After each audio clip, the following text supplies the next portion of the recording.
اعوذ باللہ من الشیطان اللعین الرجیم بسم اللہ الرحمن الرحیم الحمد للہ وکفا وسلام علی عبادہ الذین اصطفیٰ. درود بھیجیے محمد علیہ شروع کریں گے.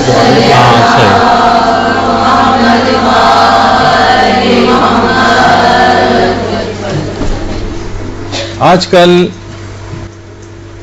کچھ انحرافات بہت تیزی کے ساتھ پھیلائی جا رہی ہیں. اس میں ایک انحراف جس کی ابتدا ہوئی ہے اور اس کے نتائج آگے چل کر کافی زیادہ رونما ہونے کا امکان ہے اگر اس کو شروع ہی میں اس پہ بند نہ باندھا گیا. اور اخبارات، اشتہارات، شاعری سب کے اندر ایک چیز کا بار بار تذکرہ ہو رہا ہے اور وہ ہے کہ معصومین علیہم السلام کی ولادت ہوتی ہے یا ان کا ظہور ہوتا ہے. اخبارات کے اندر اور مختلف اشتہارات میں اور مختلف اشعار میں ہر جگہ اس کا کسی بھی امام کی جو ولادت ہوتی ہے اس کو ظہور سے تعبیر کیا جا رہا ہے. جشن ظہور امام حسن اور جشن ظہور پر نور رسول خدا اور امام صادق، اور اسی طریقے سے صدر ربیع الاول کی جو ہے مناسبت سے. اس کے علاوہ ہر جگہ ہر مقام پر یہ لفظ اتنا کثرت کے ساتھ استعمال ہونے لگا ہے ائمہ کے لیے.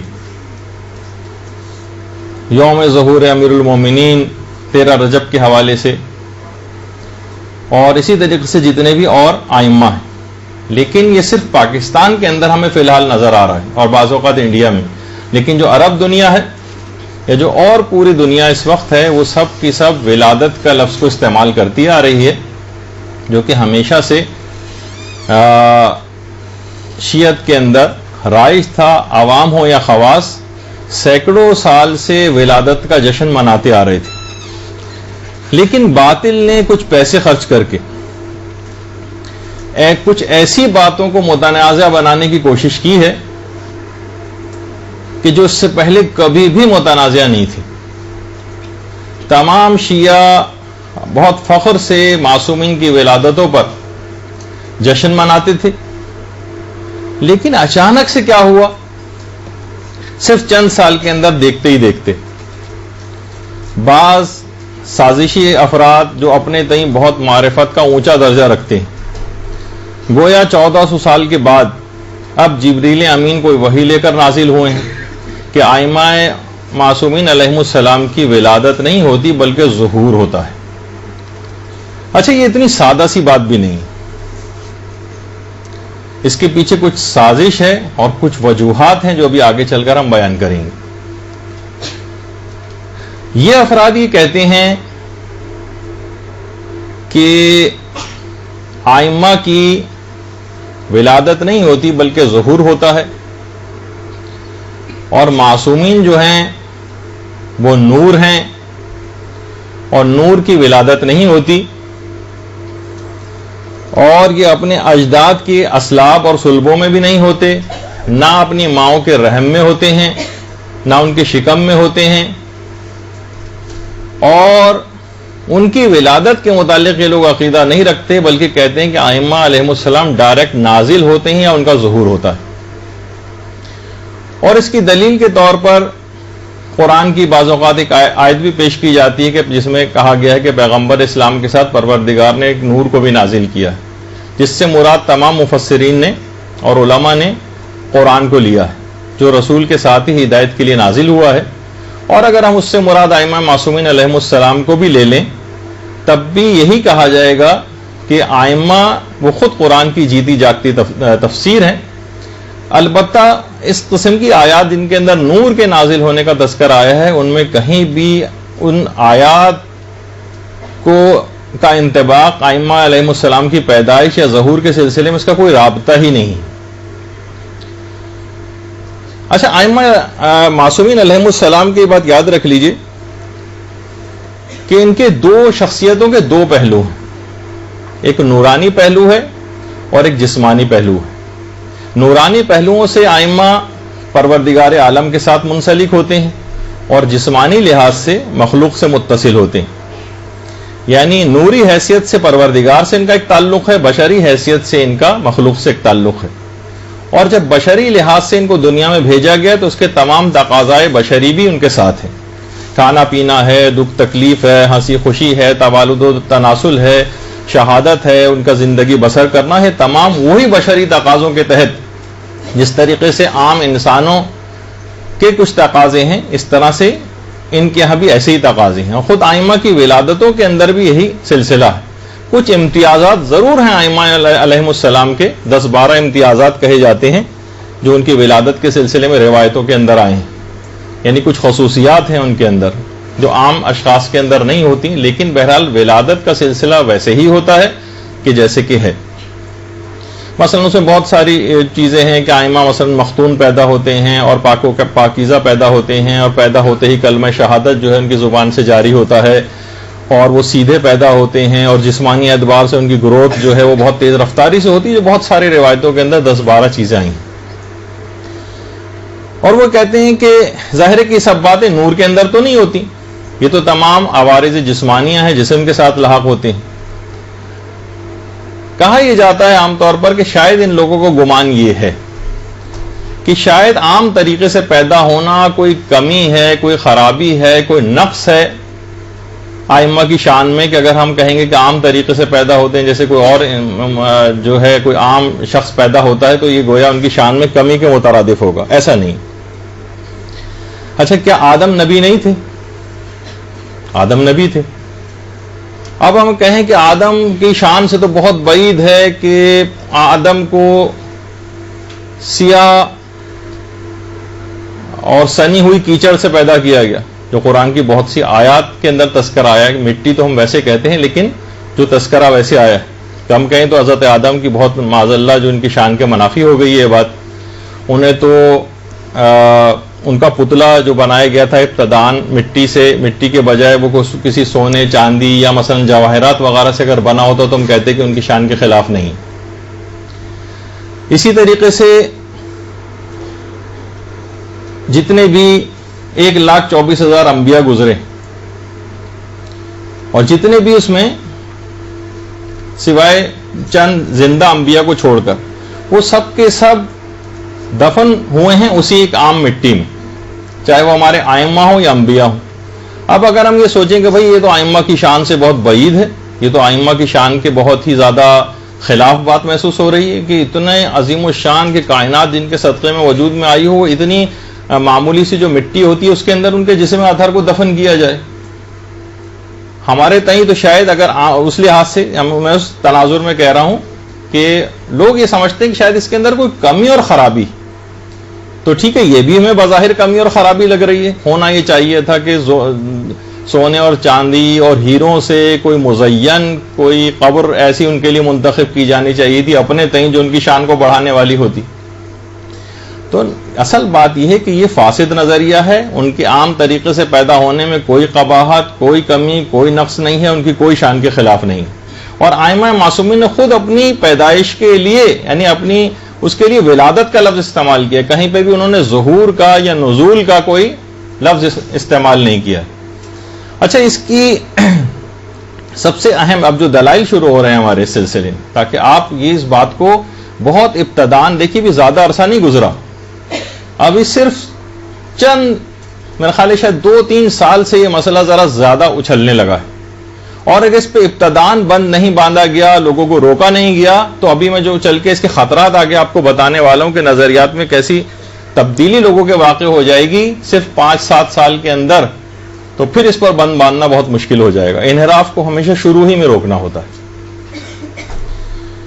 اصول کافی، اصول کافی کی جو دوسری جلد ہے اس میں باقاعدہ پورا ایک چیپٹر ہے جس کے اندر یعنی اس کا نام ہی ہے وہ چیپٹر جس میں ائمہ کی ولادتوں کا بیان ہے، موالید الائمہ، جس میں ائمہ کی ولادتوں کی کیفیت بیان کی گئی. اس چیپٹر کا نام ہی ہے اصول کافی میں. وہاں پہ یہ ہونا چاہیے تھا کہ ائمہ کے نزول کا چیپٹر یا آئمہ کے ظہور کا چیپٹر نہیں، ولادتوں کا چیپٹر. یہ ایک اہم چیز ہے جو آپ ان کو اس لحاظ سے بتا سکتی ہیں. اور یہ اصول کافی جو اردو ترجمہ بھی ہو گئی ہے، اور اس میں جو 92 نمبر پہ یہ فہرست ہے آپ کے سامنے، اس میں 92 نمبر کا جو پوائنٹ ہے وہ ہے آئمہ کی کیفیت ولادت. ولادت، ظہور نہیں، نزول نہیں. اچھا، اسی طرح سے آئمہ کی ولادت کی جو کیفیات بیان ہوئی ہیں، اس میں وہی 92 جو چیپٹر ہے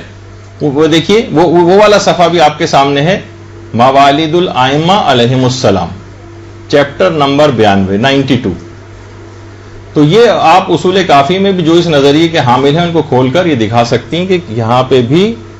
ولادتوں کا مسئلہ جو ہے وہ بیان ہوا ہے. اچھا، اصول کافی میں اسی چیپٹر کے اندر جو سب سے پہلی حدیث، ایک بہت طویل حدیث ہے اس سلسلے میں. ابو بصیر فرماتے ہیں کہ ایک سال میں چھٹے امام جعفر صادق علیہ الصلوۃ والسلام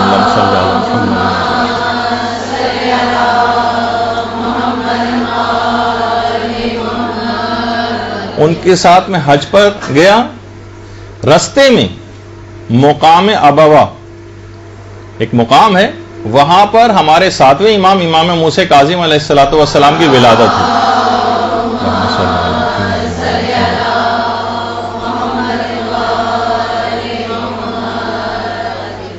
یعنی سفر حج میں چھٹے امام کے ساتھ ابو بصیر تھے، رستے میں مقام ابوا پر ہمارے ساتویں امام کی ولادت ہوئی. مقام ابوا وہی مقام ہے کہ جہاں پر ہمارے پیغمبر اسلام کی والدہ گرامی حضرت آمنہ کی قبر مبارک بھی ہے. درود بھیجیے محمد علیہ.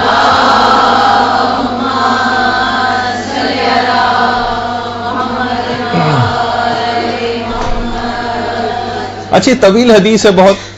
اس پوری حدیث میں ابو بصیر اور امام صادق علیہ الصلوۃ والسلام دونوں نے بار بار ولادت کا لفظ استعمال کیا، بار بار. اور کہ جب امام صادق وہاں سے پلٹ کر واپس آئے اپنے اصحاب کے پاس تو سارے لوگ مبارکباد دینے کے لیے آئے. تو پھر امام نے فرمایا کہ جب یہ مولود پیدا ہوا ہے، دیکھیے اب جملے ہیں، جب یہ مولود پیدا ہوا ہے تو اس نے اپنے ہاتھوں کو زمین پر رکھا اور آسمان کی طرف رخ کیا. اور پھر امام نے فرمایا کہ یہ رسول اور ان کے تمام جانشینوں کی عادت ہوتی ہے کہ وہ اس طرح سے کرتے ہیں. پھر امام نے پوری تفصیل اس کی آئی کہ اماموں کی ولادت کیسے ہوتی ہے اور پیدائش کیسے شروع ہوتی ہے. امام نے فرمایا اذا سکنت النطفۃ فی الرحم، یعنی باقاعدہ جملہ ہی اصول کافی کی دوسری جلد میں، جب آئمہ کا نطفہ رحم مادر میں قرار پا جاتا ہے، اس کا مطلب ہے ماؤں کا شکم کے اندر آئمہ کی پرورش ہوتی ہے. اور جب 4 ماہ گزر جاتے ہیں، اسی حدیث میں، تو اس میں روح پیدا ہوتی ہے اور اللہ ایک فرشتے کو مقرر کرتا ہے جو امام کے دائیں بازو کے اوپر ایک آیت لکھتا ہے،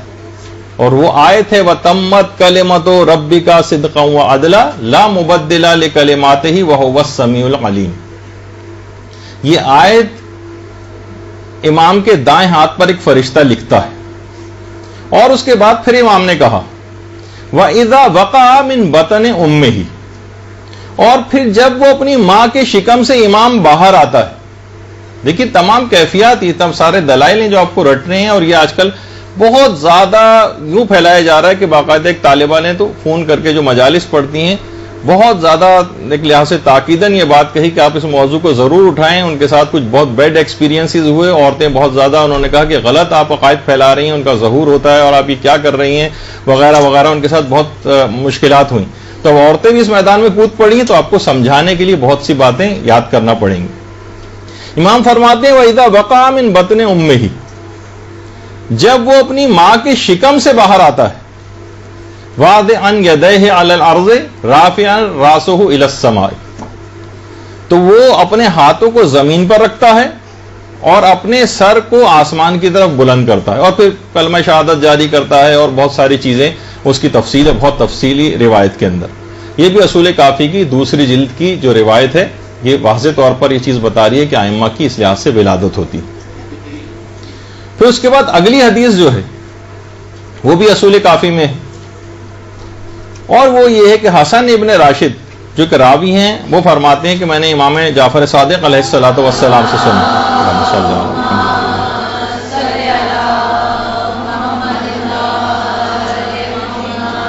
کہ اور جب امام کو پروردگار عالم کو خلق کرنا ہوتا ہے تو فرشتے کو حکم دیتا ہے کہ شربت عرش کے نیچے سے لے جا کر امام معصوم کو پلاؤ، اور پھر اسی شربت کے نتیجے میں امام معصوم کی خلقت کے اسباب جو ہے وہ فراہم ہوتے ہیں، بالکل اسی طریقے سے جس طرح پیغمبر اسلام کو بہشت کا ایک سیب دیا گیا تھا اور پھر اس کے نتیجے میں حضرت زہرا سلام اللہ علیہا کی پیدائش ہوئی تھی روایت میں۔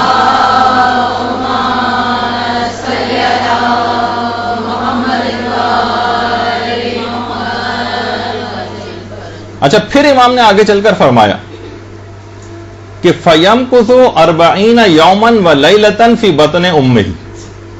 اور اس کے بعد پھر امام 40 شب و روز تک اپنی ماں کے شکم میں ہوتا ہے، اور پھر مزید تفصیل بیان کی جو کہ بہت تفصیلی روایت کے اندر۔ میں تو ان تمام مقامات کو صرف ٹچ کر رہا ہوں کہ نہ وہ ماؤں کے شکم میں پیدا ہوتے ہیں لوگ کہتے ہیں، نہ وہ رحم مادر میں ہوتے ہیں، نہ اپنے باپ کی صلبوں میں ہوتے ہیں، بلکہ ڈائریکٹ آسمان سے ظہور کرتے ہیں، جو نظریہ پھیلایا جا رہا ہے جس کے بہت مفاسد ہیں جو بھی آگے چل کر آئیں گے۔ امام کے اپنے الفاظ کیا ہیں کہ 40 روز تک، 40 شب و روز تک فی بطن امہ، امام اپنی ماں کے پیٹ میں ہوتا ہے۔ اچھا، پھر اس کے بعد اور امام یہ کہہ رہے ہیں، اور دیکھیے کہ آج کا جو جاہل مومن ہے جسے سازشی طور پر وہ تمام باتیں کہلوائی جا رہی ہیں، اور شاذ و نادر یا کوئی ایسا اخبار کا اشتہار ہو کہ جس کے اندر اس ظہور کے لفظ کے علاوہ کوئی اور ولادت کا لفظ استعمال کیا جاتا ہو۔ اس کے بعد ایک اور روایت ہے جو زرارہ ابن آیون سے، ان زرارہ ان ابی جعفر، یعنی زرارہ ابن آیون کہتے ہیں کہ میں نے پانچویں امام محمد باقر علیہ الصلوۃ والسلام سے سنا، اللہم صلی علی محمد وعلی محمد،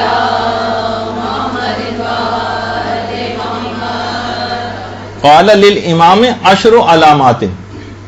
امام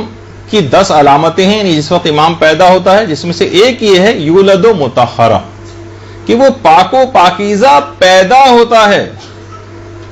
دیکھیے اس کے اندر بھی پیدائش کا لفظ آ رہا ہے، وہ پاک و پاکیزہ پیدا ہوتا ہے، اور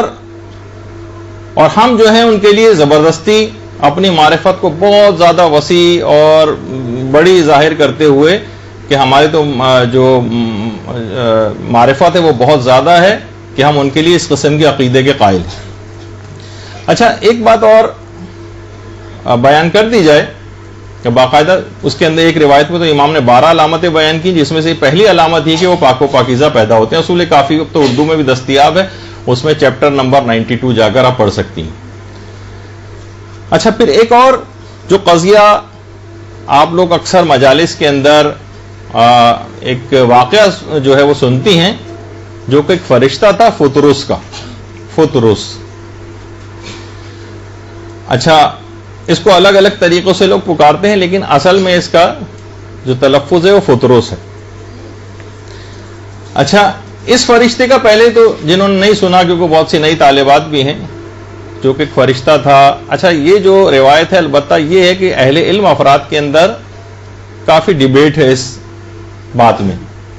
کہ جو فرشتہ تھا اس سے کچھ ایسی باتیں سرزد ہوئی تھیں، کچھ ایسی، وہ اس کی تفصیل میں نہیں جا رہا، وہ انشاءاللہ کسی اور موقع پر، کہ پروردگار جس کے اوپر ذرا غضبناک ہوا اور اس کے بالوں پر نوچ کے کسی جگہ اس کو پھینک دیا گیا،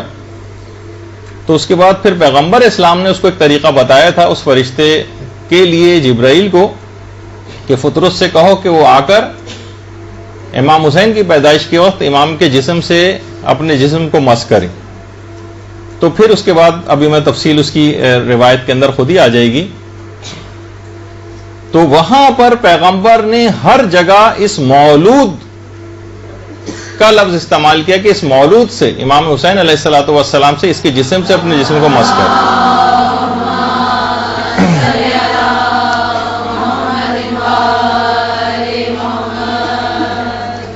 الدمعۃ الثاقبہ کی جو دوسری جلد ہے، اب تو اس کا اردو ترجمہ بھی ہو گیا ہے، اس کے اندر باقاعدہ پیغمبر نے مسکرا کر فرمایا، روایت کے اندر ہے کہ فطرس کو، اے فطرس میرے قریب آؤ، فطرس قریب ہوا تو پھر پیغمبر نے فرمایا کہ امام حسین کا کرتا فطرس کے جسم سے مس، اچھا، کہ امام حسین کا کرتا فطرس کے جسم سے مس ہوا، اور عرض کی بار الہ تجھے اس مولود کا واسطہ اس کو معاف کر دے۔ بہرحال فطرس کو معافی مل گئی، اور جب وہ واپس اپنی جگہ جانے کے لیے محو پرواز تھا تو تمام ملائکہ سے آگے بڑھ کر کہہ رہا تھا کہ مجھ جیسا بھی کوئی ہو سکتا ہے کہ میں امام حسین کا آزاد کردہ ہوں۔ اللہم صلی علی محمد۔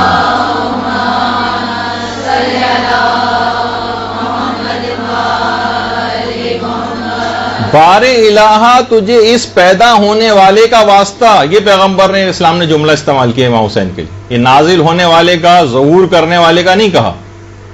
تو ہم یہ نظریہ خود سے بنانے والے کون ہوتے ہیں۔ اسی طرح کنوز المعجزات جو کہ اردو ترجمہ ہے قطب راوندی کی کتاب کا، کہ اس میں بھی پیغمبر نے فرمایا کہ فطرس سے کہو کہ اس مولود کے جسم سے اپنے پر مس کرے۔ فطرس نے امام حسین کے جھولے سے اپنے پروں کو مس کیا، صرف جھولے سے اپنے پروں کو مس کیا، اسی وقت اللہ نے اس کے پر واپس لوٹا دیا اور پھر جبریل آسمانوں کی طرف اڑ کر چلے گئے۔ تو اس کے اندر بھی ہے کہ اس مولود کے جسم سے اپنے جسم کو مس کرے، اور اثبات الہدات میں اور آیت اللہ مرشی نجفی نے بھی اس کے اندر کچھ جو ہے وہ تبصرے وغیرہ کیے ہیں، اس کے اندر بھی یہ فطرس کا واقعہ ہے۔ البتہ یہ ضرور ہے کہ اہل علم افراد کے اندر فطرس کے اس واقعے کے اندر کافی ڈیبیٹ ہے، اور جو کہ انشاءاللہ کسی اور موقع پر ہم پیش کریں گے، اور طرفین ہی کے آپس میں کافی اس سلسلے میں دلائل ہیں۔ کچھ لوگ کہتے ہیں کہ فرشتہ ہونے کے بعد وہ کس طریقے قرآنی آیات کے خلاف ہے، اور جو اس کے اثبات میں ہے کہ اگر یہ روایت صحیح بھی ہو تو یہ کس طرح سے قرآن سے نہیں ٹکرا رہی ہے، دونوں جو کہ ابھی ہمارے گفتگو کا موضوع نہیں، ابھی تو میں صرف یہ کہ اگر بشرط صحت روایت، اس کے اندر بھی یہ اس بات کا تذکر آیا ہے کہ پیغمبر نے کہا کہ اس مولود کے جسم سے اپنے پروں کو مس کرو۔ اچھا، اس کے بعد بہار الانوار کے 25ویں جلد کی جو فہرست ہے اس میں ایک چیپٹر ہی ہے پورا، اس میں ولادتوں کا احوال، آئمہ کے انعقاد نطفہ کا احوال، اور آئمہ جب ماں کے پیٹ میں ہوتے ہیں اس وقت کی کیفیات،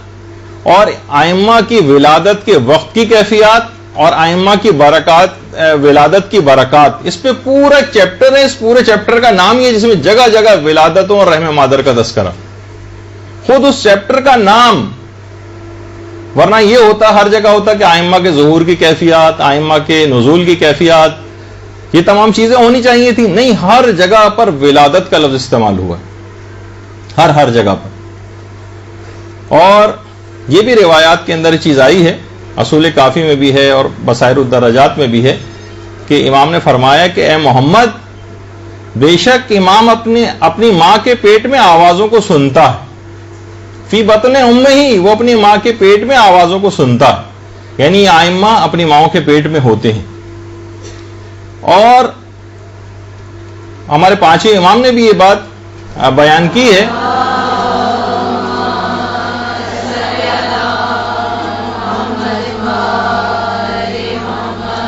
کہ اپنے امام کے متعلق بات نہ کرو، لا تتکلموا فی الامام، اپنے امام کے متعلق بات نہ کرو، امام ماں کے پیٹ میں کلام کو سنتا ہے، جبکہ وہ اس وقت شکم مادر میں بطور فیٹس یعنی جنین جس کو کہا جاتا ہے اس کے طور پر ہوتا ہے، اور پھر پروردگار عالم اس کی آنکھوں کے درمیان میں وہی آیت لکھتا ہے، وہ تمت کلمت ربک صدقا وعدلا، اور پھر اس طرح سے پوری آیت۔ اور باقاعدہ جو علل الشرائع کتاب ہے، علل الشرائع شیخ صدوق کی کتاب ہے، اس میں 70واں، اب تو اردو میں بھی دستیاب ہے، باب نمبر 70، اس میں بہت ساری چیزوں کے اسباب بیان کیے گئے، ایسا کیوں ہے، ایسا کیوں، اس میں 70واں جو باب ہے، چیپٹر ہے، اس کا نام ہی ہے وہ سبب جس کی بنا پر نبی اکرم صلی اللہ علیہ وآلہ وسلم نے